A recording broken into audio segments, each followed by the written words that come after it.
Новый культурный проект «Искусство у камина» открылся во Владивостоке в центре Чарис. Известно, что самое волнующее искусство – это жизнь.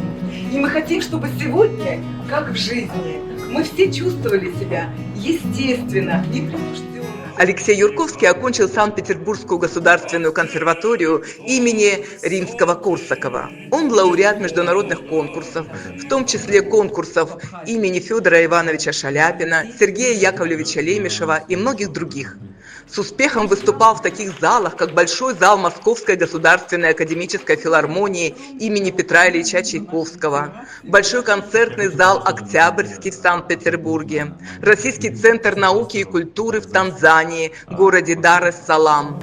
Музыкальный вечер «Искусство у камина» позволит зрителю не только услышать вживую лучшие голоса, но и узнать артиста поближе, в дружеской обстановке, без грима и спецэффектов.